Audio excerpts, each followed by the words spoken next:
So, as I was previously saying before, that funeral homes are modern and kind of like more advanced per se. Like a it's like a small kind of like when you go into a mall, like shops and stuff. Well, it's the same thing at the funeral home. Like when you walk into a funeral home in the cities, urban areas of Korea, it'll be like a mall in different areas, like everywhere you pass.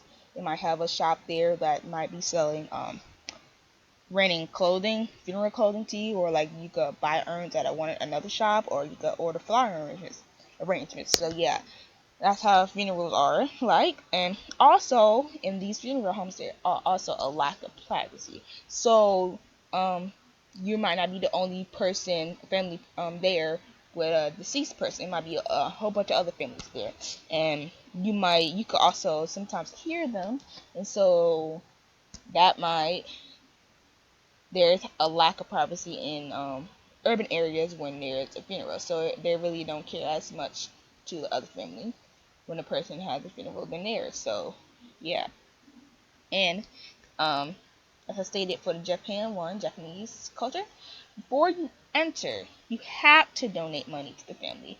And as I said before, this is to help them pay for the expenses for the funeral because they're really expensive. And anything you donate, $1, $2, $3, that'll be helpful to them.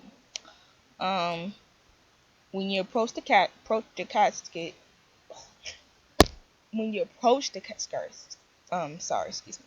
When you approach the casket, just like in a rural area, you have to bow, which shows respect to the and honors the deceased, and and after that, after the funeral rites are over, memorial rites are made where the place of the burial is visited on the anniversary of the deceased death. So on anniversaries and stuff, they will visit that place of burial, and also during special holidays like Chuseok. The burial grounds must be clean and well maintained to ensure that ancestral spirits are happy. Vows are performed, food is offered, and prayers are said to the ancestors. So, yeah. Okay. Well, the third and final thing of culture I chose was Native Americans' death and dying and bereavement culture. Excuse me. Okay, different Native American customs. So Native Americans, they actually have very different, all different tribes, Native American tribes. Now they're not all the same, and they're very different. So I'm just going to tell you a couple of them. So in the Dakota Native American tribe, they paint the face of the deceased in red because they believe that red was life and that it means light, and boldness. Yeah, and in the tribe of the Ojibwa Native American, I'm assuming I'm pronouncing that right. When a child dies, the people cut off their hair and they make it into a doll, so in which is called the doll of sorrow, and they give that doll to their mother, in which she carries it around, sometimes up to a year. It could be less, it could be more. You really don't know, but yeah, unless they show us, unless they tell them. But yeah, only their mother knows if she's carrying that around or not. I guess to be with their in some way they will be with their child. They have their hair of a doll their hair.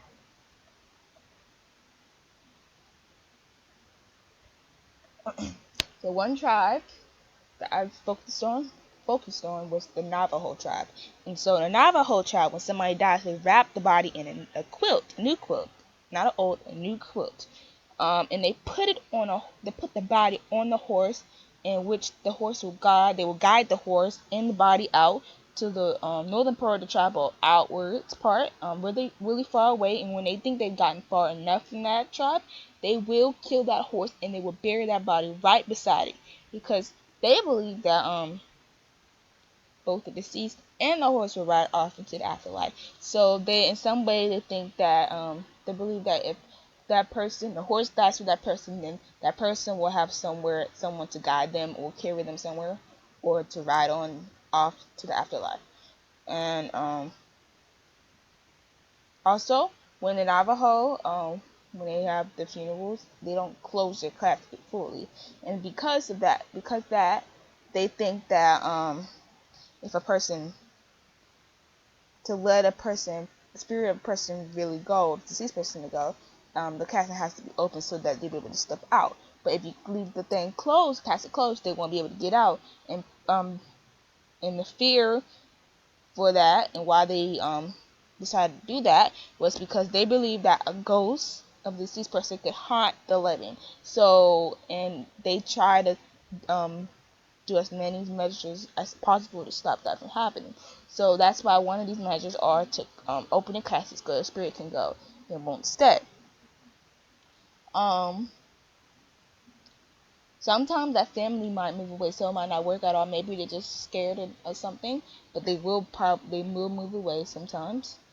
And other times of another tribe other than Navajo tribe, I don't know, I've forgotten the name, but they will sometimes, well, yeah, mostly burn. They will burn all of that person's possessions and items and home, and especially the home of that person, so that nothing that person will remain, and that person will haunt or come back for it. So yeah,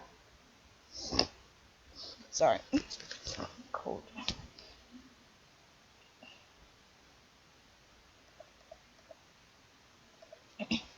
Okay, common similarities between different Native American tribes. So there are a lot of common similarities between them, even though they're kind of different. There are some things similar. So when they're doing rituals and stuff, they will call upon the deceased ancestors, those who died, in their rituals, and because they believe that a spirit of the person never died, so they believe that when they do a ritual stuff, that person will be there and that they will help them. Gifts Gifts are buried with the deceased. They wouldn't give gifts, or they had gifts, they were buried. And they believe death is a part of nature, as we can see from Korean culture, Korea's culture, and Japan's culture. They don't really accept death like that, and they don't really um accept it that much. But they find it a bad part of the culture. They find it really bad, a bad omen. Native Americans, they embrace it. They feel like death is what you have to overcome in life. Well, that's last thing you have to overcome in life. It's a part of life. It's necessary. Um, so yeah. And they also believe death is believed to be a journey to another world, just like Japan's and Korea's culture. They also believe that it's a journey and that you will continue on to another world. So yeah. Okay. Okay, one belief that is common among Native American tribes that influences death rituals is the focus on helping the deceased be comfortable in the afterlife and protecting them in the afterlife. So death rituals, include placing food, weapons, tools on the burial site where the person was buried, because they believe that those items will help them and protect them from other things, beings in the afterlife. So, Native Americans believe that you should not impede the spirit of the deceased from finding its way into the afterlife. They also believe that they should help guide or aid the spirits of sin. So they believe that they should help in aiding the person to continue on upwards. So they will sometimes not bury the body. They will elevate the body either in a tree or something tall where they could lay the body on. Like I said before, leaving the coffin open, killing that horse. But and the last thing is they don't want to say the deceased names. Like I said, they are scared of the spirit, and they believe that they come back and they will haunt the living. So they want to make it as possible not to draw attention to themselves, so the spirit won't come back. So they will not say the deceased name out loud because they don't want them to come back to Earth.